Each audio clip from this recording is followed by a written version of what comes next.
Hey guys, welcome to the first video for laws of exponents. These notes are pretty long, so I'm going to split the video up into two parts. Our essential question is, how can we use our reasoning skills to observe and write general rules involving laws of exponents? So I'm going to cross out some things. I wrote these notes last year, so I'm going to leave out power, and I'm going to leave out this power. So I'll sometimes refer to powers as exponents. Powers is sort of kind of the same thing, so I'm just not going to really go over it because it's not really a word that is going to make a huge difference to us. So our base. So let's look at this x cubed down here. If we look at the base, what part do you think the base is? The x or the 3? The base is the x. So that is going to be the number that is being multiplied. Right, so if I have x cubed, that means I have x times x times x. So that's the number being multiplied over and over again. So I'm going to underline that in red and underline that in red. Actually, I'm going to highlight actually. So I'm going to highlight the x in red and then the base in red. The exponent is the number of times the base is being multiplied.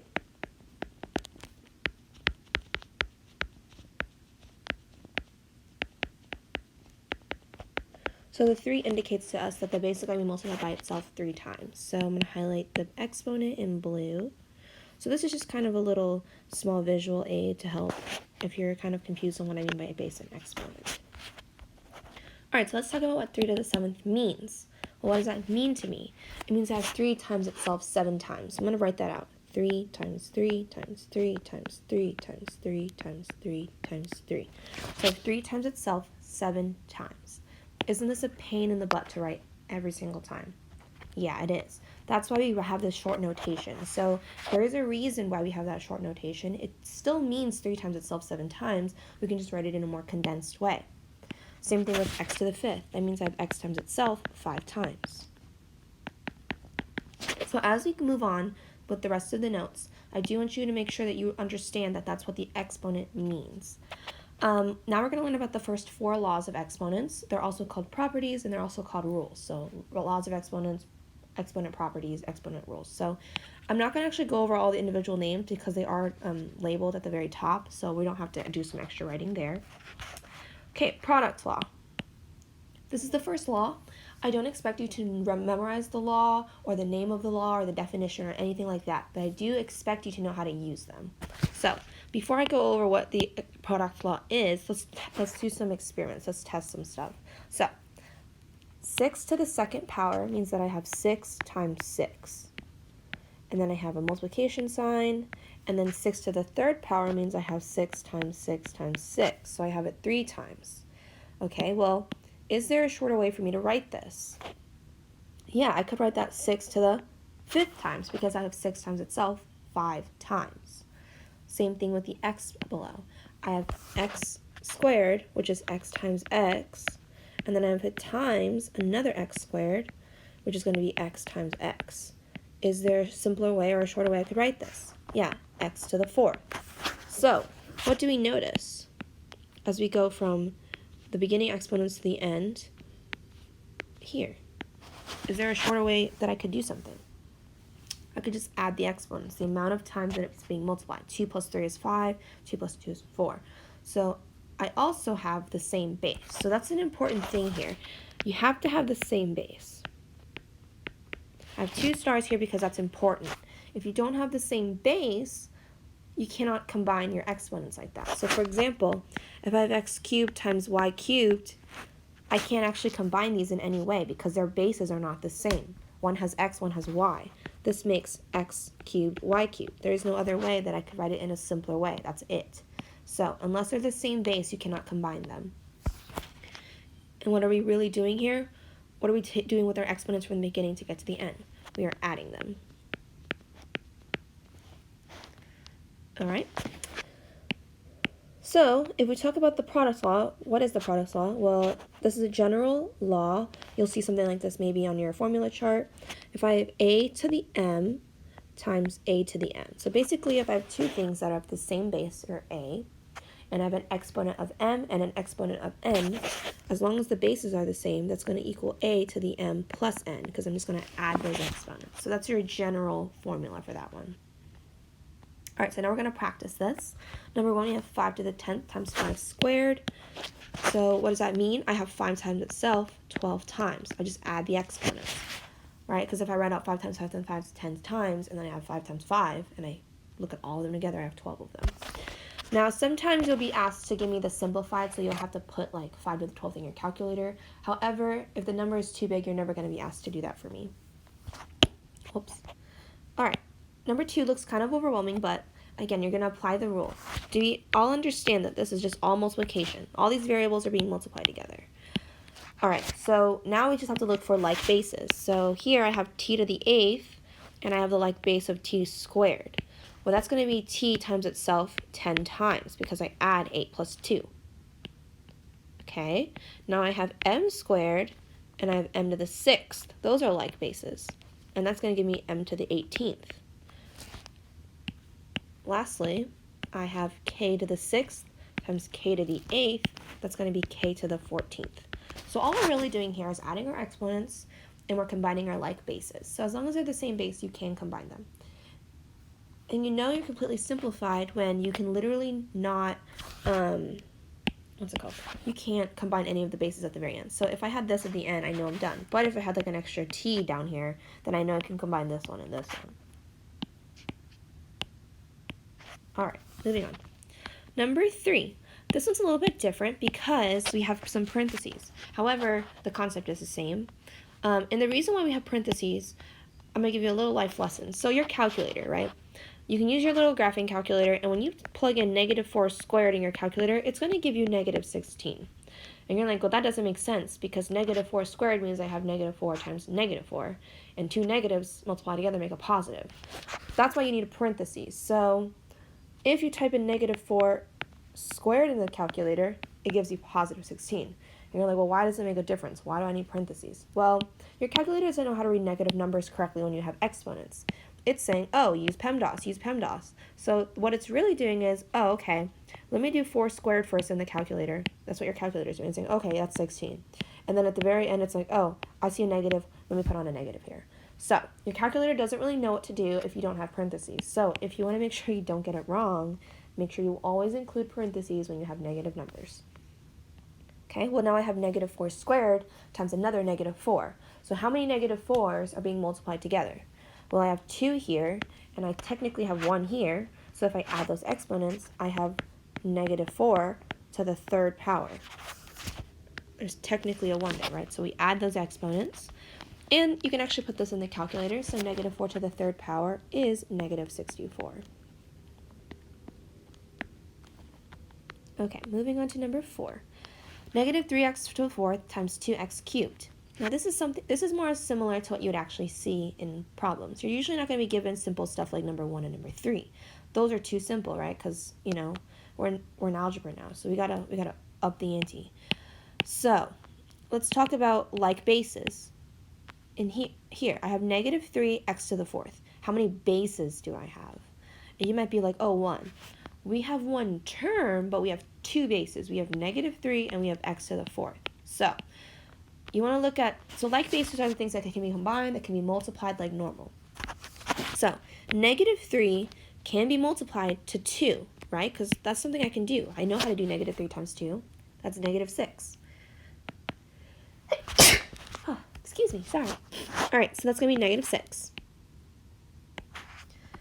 And then I have x to the 4th times x cubed. Those are like bases. That's going to give me x to the 7th. All right, so let me erase that equal sign. So that's going to be -6 x to the 7th. All you're doing is combining your like bases. All right, the next law we learn is the power law. So let's talk about the power law. We have x to the 5th to the 3rd. Well, we just finished talking about what x to the 5th means. And you're like, well, this one's a little bit different from the previous one because now we have 2 exponents involved. All right, well, and parentheses. So x to the 5th means what? It means I have x times itself 5 times. And I know I can write it the short way by just writing x to the 5th. But how many times do I have x to the 5th? I have it 3 times. So I have x to the 5th times x to the 5th times x to the 5th. I have that 3 different times. Okay, x to the 5th times x to the 5th times x to the 5th. Well, what does that equal? What's a shorter way for me to write that? I could just write x to the 15th using the law that we just learned. Just add the exponents. So, how can I go from the short way to the, or how can I do the short way actually? So how can I get there instead of writing it all out? What can you do with your exponents? You can multiply them. So what we're really doing is we are multiplying the exponents. And I'll go ahead and write the law for you. So if I have a base of a to the power of m to the power of n, so basically I have some base to an exponent raised to another exponent. That's going to be a to the power of m times n. You're multiplying those exponents. Okay. Now we're going to do some examples involving this. Simplify the following expression. So number 1, we have 4 squared to the 6th. Again, I have a base raised to an exponent raised to another exponent. That's going to be 4 to the 12th because I'm going to multiply the exponents. Number 2, we have y to the negative 2 to the negative 5. Again, even though the exponents are negative, you're still going to treat it the same, and that's going to be y to the positive 10. I almost said negative 10. Because negative 2 times negative 5 is 10. All right, number 3. This one looks a little bit funky because we have 2 sets of parentheses here.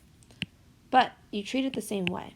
So we have negative 1 to the 6th to the 2nd. And the reason why we have the extra set of parentheses is because you need an extra set of parentheses because this is negative here. So negative 1 to the 6th to the 2nd is negative 1 to the 12th because you're still multiplying them. So you're treating it the same way.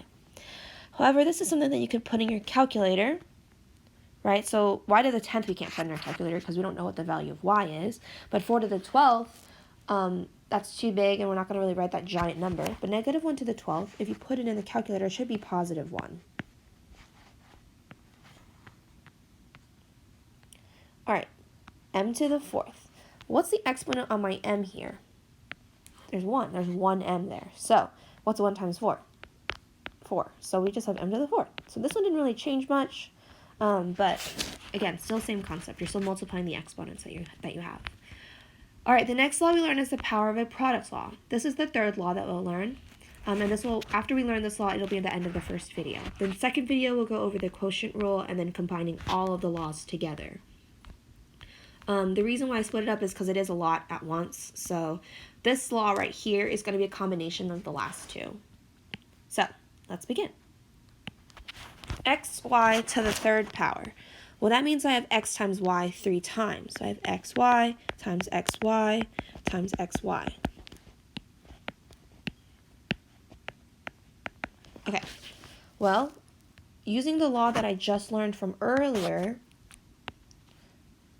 from the very beginning, I have x times x times x. That's going to be x cubed. And then I have y times y times y. That's going to be y cubed, right? So I have x times itself 3 times and y times itself 3 times. So what might that mean to us? Well, it means I'm just kind of like distributing my exponents. So the key word here is we're going to be distributing the exponent to all other exponents in the parentheses. Okay, so we're just distributing the exponent. So let's talk about the law here. So if I have a times b to the power of m, right, I have 2 bases being raised to an exponent. I just take the exponent and I kind of distribute it to each base. I have a to the m times b to the m. Okay, now we're going to practice this. And I want to read this statement that I have starred here because it is important. We're distributing the exponents to all other exponents in the parentheses. So you're distributing the exponent to other exponents. I'm going to actually even highlight that. Exponent to other exponents.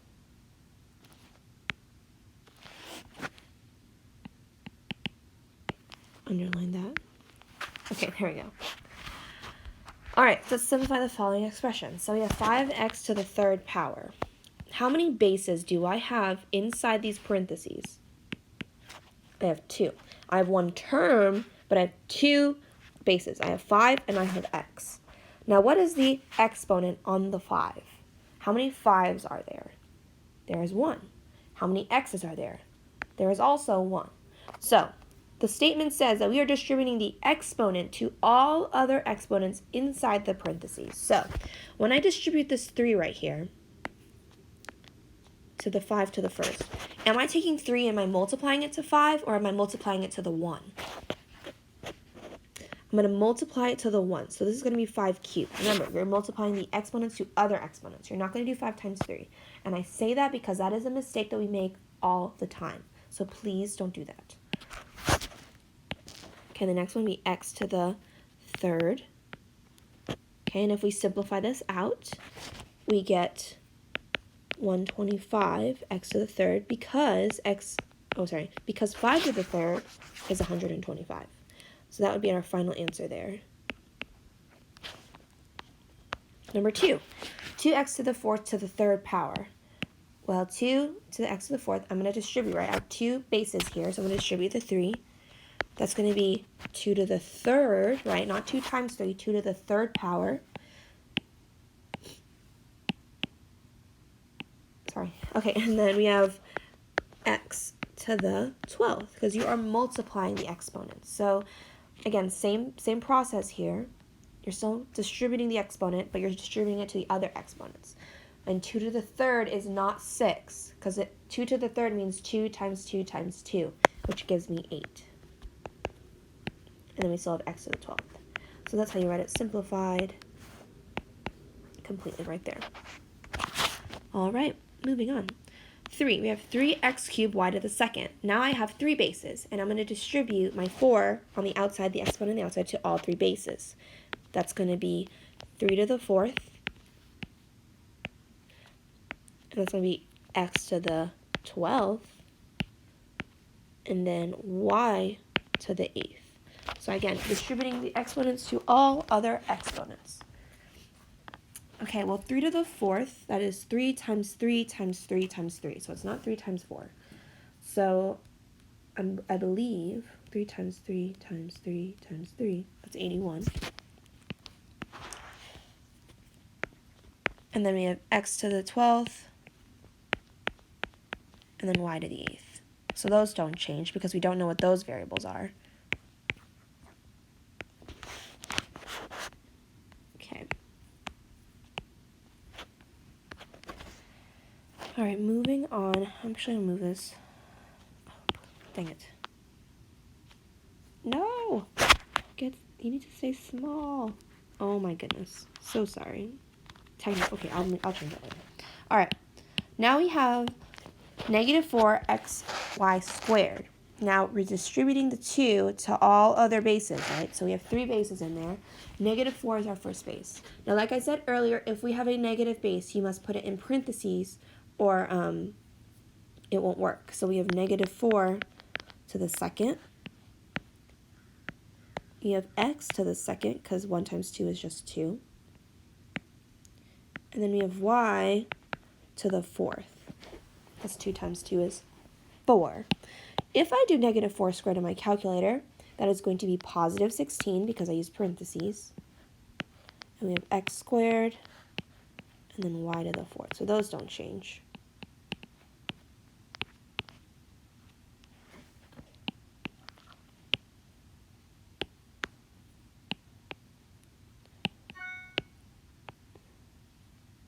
Come on. Having lots of difficulties this morning. Oh, okay. iPad froze. Oh, it's not. Alright, I'm gonna close that out real quick. Hopefully it works. I don't know. Okay, here we go. Alright. So, moving on, we have number 5. Y squared times 2v cubed u to the fourth squared.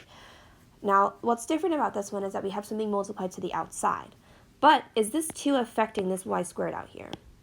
No, we're not going to actually distribute it because it's not in the parentheses. So we're going to leave the y squared alone. It's going to stay the way it is.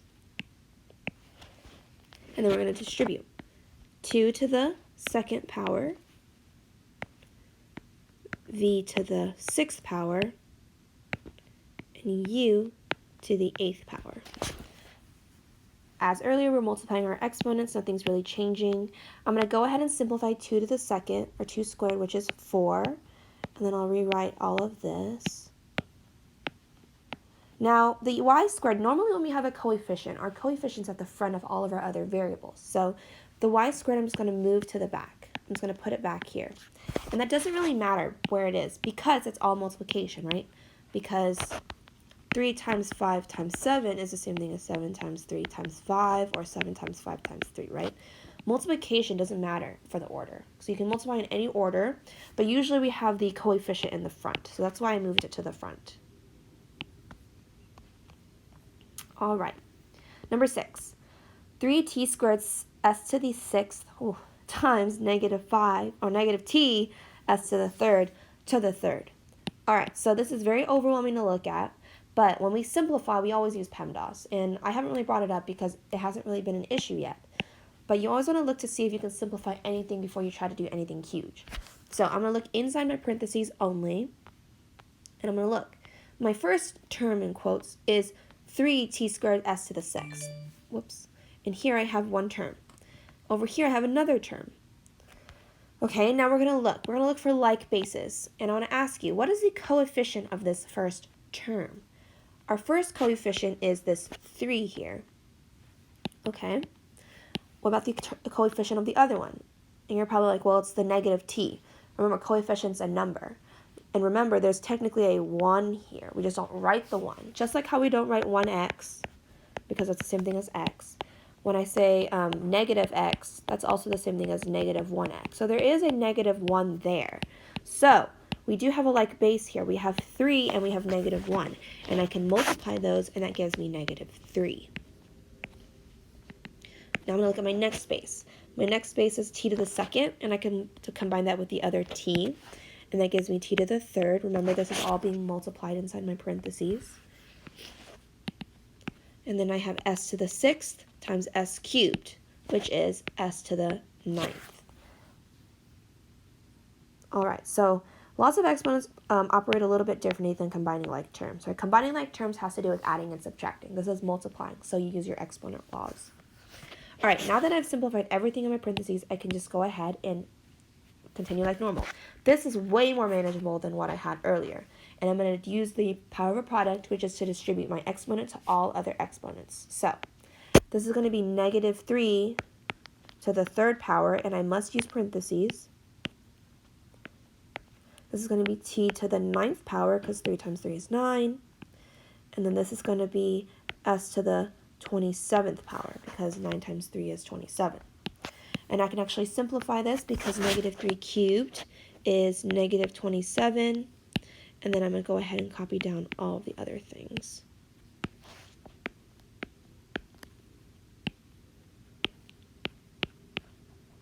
Whoops.